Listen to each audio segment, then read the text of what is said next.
All right, we received this dryer vent in exchange for our review. One of the cool things about it is you don't have to have a tool. This will just Clamp.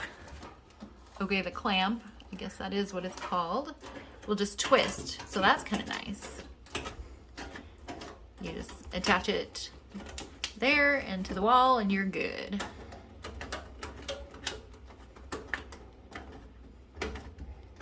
And looks like it's a little easier to work with than some of the stiffer ones that I've seen.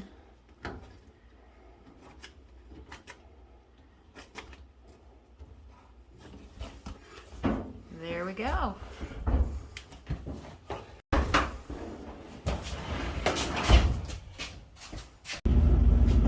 Looks like it's holding well and bent very easily, and it's holding up.